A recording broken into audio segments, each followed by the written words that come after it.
Bill Gates এই নামটি শুনলেই মনে পড়ে একজন মানুষের কথা যিনি প্রযুক্তির জগতে বিপ্লব এনেছেন, বিশ্বের ধনী ব্যক্তিদের তালিকায় শীর্ষে থেকেছেন এবং তারপর সম্পদের একটি বিশাল অংশ মানবতার কল্যাণে উৎসর্গ করেছেন।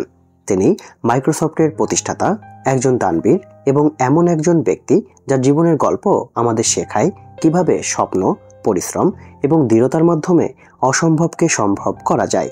এই গল্প শুধু সাফল্যের নয়, বরং ব্যর্থতা, শিক্ষা এবং বিশ্বকে আরও ভালো করার প্রচেষ্টার এক অনুপ্রেরণাদায়ক কাহিনী। আজ আমরা বিল গেটসের জীবনের গল্প নিয়ে বিস্তারিত আলোচনা করব।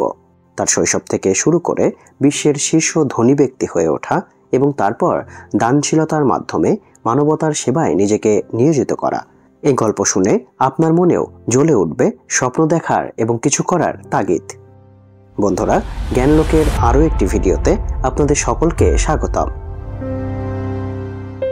1955 সালের 28 অক্টোবর আমেরিকার সিয়াটল শহরে একটি মধ্যবিত্ত পরিবারে জন্মগ্রহণ করেন উইলিয়াম হেনরি গেটস তৃতীয়, যিনি পরে সারা বিশ্বে বিল গেটস নামে পরিচিত হন।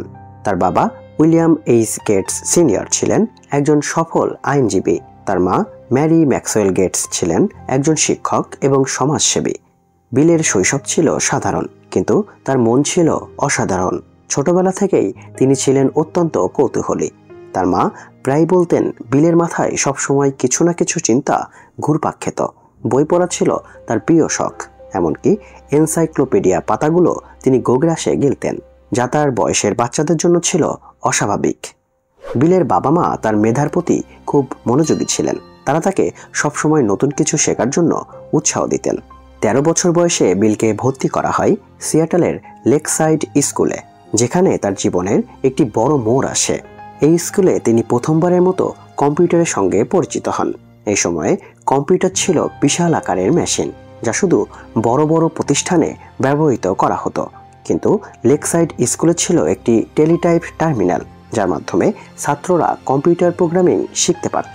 এই মেশিনের সামনে বসে বিলের মধ্যে জন্ম নেয় প্রোগ্রামিংয়ের প্রতি এক অদম্য আগ্রহ। তিনি ঘন্টার পর ঘন্টা কম্পিউটারের সামনে কাটাতেন, বিভিন্ন প্রোগ্রাম লিখতেন আর নতুন কিছু আবিষ্কারের চেষ্টা করতেন। এই সময় তিনি পল অ্যালেন নামে আরেকজন ছাত্রের সঙ্গে বন্ধুত্ব করেন, যিনি পরে তার জীবনের অত্যন্ত গুরুত্বপূর্ণ সঙ্গী হয়ে ওঠেন। দুজনে মিলে কম্পিউটার নিয়ে নানা পরীক্ষা নিরীক্ষা শুরু করেন। এমনকি তারা স্কুলের কম্পিউটার সিস্টেমকে হ্যাক করে বিনামূল্যে বেশি সময় ব্যবহারের চেষ্টাও করেছিলেন, যার জন্য তাদের শাস্তিও পেতে হয়। কিন্তু এই দুষ্টুমি তাদের শিখিয়েছিলেন কিভাবে সিস্টেমের দুর্বলতা খুঁজে বের করতে হয় এবং সেটি ঠিক করতে হয়। 1973 সালে বিল গেটস হার্ভার্ড বিশ্ববিদ্যালয়ে ভর্তি হন। তিনি প্রথমে আইন পড়ার কথা ভেবেছিলেন, কারণ তার বাবা চাইতেন তিনি আইনজীবী হন। কিন্তু বিলের মন ছিল অন্য জায়গায়, কম্পিউটারের জগতে। হার্ভার্ডে তিনি স্টিভ ব্যালমরের সঙ্গে বন্ধুত্ব করেন, যিনি পরে মাইক্রোসফটের সিইও হন। কিন্তু পড়াশোনায় বিলের মন বসছিল না। তিনি জানতেন তার ভাগ্য লেখা আছে অন্য কোথাও। 1975 সালে পল অ্যালেন বিলকে একটি ম্যাগাজিন দেখান, যেখানে অ্যালটেয়ার 8800 নামে বিশ্বের প্রথম ব্যক্তিগত কম্পিউটারের কথা লেখা ছিল। এই কম্পিউটারটি তৈরি করেছিলেন MITS নামে একটি কোম্পানি। বিল ও পল বুঝতে পারেন এই মেশিনের জন্য সফটওয়্যার প্রয়োজন হবে। তারা MITS এর সঙ্গে যোগাযোগ করে বলে তারা অ্যালটেয়ারের জন্য একটি প্রোগ্রামিং ভাষা তৈরি করেছেন। আসলে তখনও তারা কিছু তৈরি করেননি, কিন্তু এই সাহসী পদক্ষেপ তাদের জীবন বদলে দেয়। বিল ও পল রাত দিন পরিশ্রম করে অ্যালটেয়ারের জন্য বেসিক প্রোগ্রামিং ভাষা তৈরি করেন। তাদের কাজ সফল হয় এবং MITS তাদের সফটওয়্যার কিনে নেয়। এই সাফল্যের পর বিল হার্ভার্ড ছেড়ে দেন এবং পলের সঙ্গে মিলে 1975 সালে নিউ মেক্সিকোতে প্রতিষ্ঠা করেন মাইক্রোসফট। তাদের স্বপ্ন ছিল প্রতিটি ঘরে, প্রতিটি টেবিলে একটি কম্পিউটার থাকবে এবং সেই কম্পিউটারে চলবে মাইক্রোসফটের সফটওয়্যার। মাইক্রোসফট শুরুতে ছিল একটি ছোট কোম্পানি। বিল গেটস তখন মাত্র 20 বছরের এক তরুণ, কিন্তু তার দৃষ্টিভঙ্গি ছিল অসাধারণ। তিনি বুঝতে পেরেছিলেন কম্পিউটারের ভবিষ্যৎ সফটওয়্যারের উপর নির্ভর করবে। 1980 সালে মাইক্রোসফটের জন্য একটি বড় সুযোগ আসে। IBM তাদের নতুন পার্সোনাল কম্পিউটারের জন্য একটি অপারেটিং সিস্টেম খুঁজছিল। বিল গেটস এই সুযোগ কাজে লাগান। তিনি সিটল প্রোগ্রামার টিম প্যাটারসনের তৈরি একটি অপারেটিং সিস্টেম কিনে নেন। এটির নাম দেন MS-DOS এবং IBM এর কাছে বিক্রি করেন। এই চুক্তিতে বিল গেটস একটি মাস্টার স্ট্রোক খেলেন। তিনি আইবিএমের কাছে MS-DOS-এর লাইসেন্স বিক্রি করেন, কিন্তু মাইক্রোসফট এর মালিকানা ধরে রাখে। ফলে অন্য কম্পিউটার নির্মাতারাও MS-DOS ব্যবহার করতে পারে। এই সিদ্ধান্ত মাইক্রোসফটকে প্রযুক্তি জগতের শীর্ষে নিয়ে যায়। 1985 সালে মাইক্রোসফট উইন্ডোজ নামে একটি গ্রাফিক্যাল ইউজার ইন্টারফেস প্রকাশ করে, যা কম্পিউটার ব্যবহারকে আরও সহজ করে দেয়। উইন্ডোজ 3.0 প্রকাশের পর মাইক্রোসফটের জনপ্রিয়তা আকাশচুম্বী হয়। 1986 সালে মাইক্রোসফট পাবলিক কোম্পানি হয় এবং বিল গেটস রাতারাতি বিলিয়নিয়ার হয়ে ওঠে। 1995 সালে উইন্ডোজ 95 প্রকাশের পর মাইক্রোসফট প্রযুক্তি জগতের অপ্রতিদ্বন্দ্বী শক্তি হয়ে ওঠে। বিল গেটসের দূরদর্শিতা এবং কঠোর পরিশ্রম মাইক্রোসফটকে এমন একটি ব্র্যান্ডে পরিণত করে যা আজও বিশ্বের প্রতিটি কম্পিউটারে উপস্থিত। বিল গেটসের জীবন শুধু প্রযুক্তি নিয়ে ছিল না। 1994 সালে তিনি মেন্ডেলা ফ্রান্সেসকে বিয়ে করেন, যিনি মাইক্রোসফটে কর্মরত ছিলেন। বিল একজন পারিবারিক মানুষ হিসাবে পরিচিত। তিনি তার সন্তানদের সাধারণ জীবনযাপনের শিক্ষা দিয়েছেন, এমনকি তাদের জন্য বিশাল সম্পদ রেখে যাওয়ার বদলে তিনি বেশিরভাগ সম্পদ দান করার সিদ্ধান্ত নিয়েছেন। 2021 সালে বিল ও ম্যান্ডেলার বিবাহ বিচ্ছেদ হয়, যা বিশ্বব্যাপী আলোচনার বিষয় হয়। তবে তারা তাদের দাতব্য কাজ একসঙ্গে চালিয়ে যাওয়ার প্রতিশ্রুতি দিয়েছে। বিল গেটসের জীবনের সবচেয়ে অনুপ্রেরণাদায়ক অংশ হল তার দানশীলতা। 2000 সালে তিনি ও Mandela Bill and Mandela Gates foundation প্রতিষ্ঠা করেন। এই ফাউন্ডেশনের লক্ষ্য ছিল বিশ্বব্যাপী স্বাস্থ্য ও শিক্ষার উন্নয়ন এবং দরিদ্র দূরীকরণ। ফাউন্ডেশনটি শুরু হয় বিলের বিশাল সম্পদের একটি অংশ দিয়ে এবং পরে ওয়ারেন বাফেট তাদের জন্য $1 বিলিয়ন দান করেন।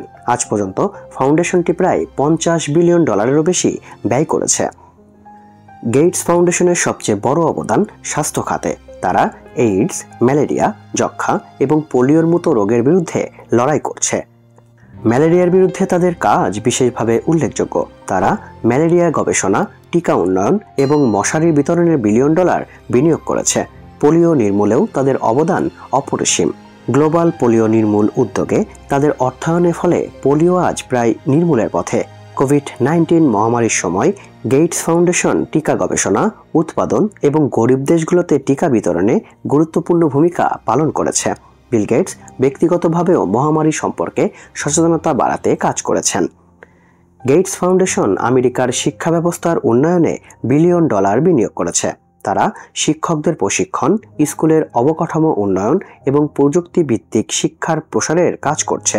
উন্নয়নশীল দেশগুলোতে তারা মেয়েদের শিক্ষার জন্য বিশেষ প্রোগ্রাম চালু করেছে।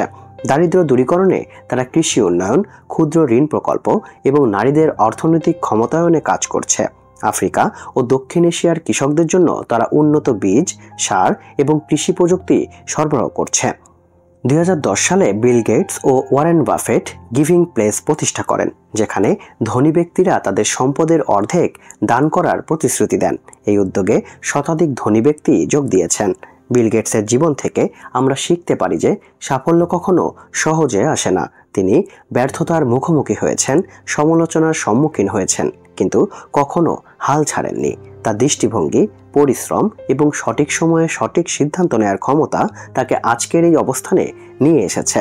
তার দানশীলতা বিশ্বের কোটি কোটি মানুষের জীবন স্পর্শ করেছে।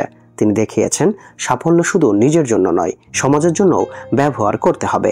বিল গেটসের গল্প আমাদের শেখায় স্বপ্ন দেখতে হবে, কঠোর পরিশ্রম করতে হবে এবং সাফল্য পেলে তা মানুষের কল্যাণে ব্যবহারও করতে হবে। বন্ধুরা, ভিডিওটি শেষ পর্যন্ত দেখার জন্য আপনাদের সকলকে ধন্যবাদ। জ্ঞানলোকের আরও এমন ভিডিও দেখতে চাইলে আমাদের চ্যানেলটি সাবস্ক্রাইব করতে ভুলবেন না। সবাই ভালো থাকবেন, সুস্থ থাকবেন এবং জ্ঞানলোকের সাথেই থাকবেন।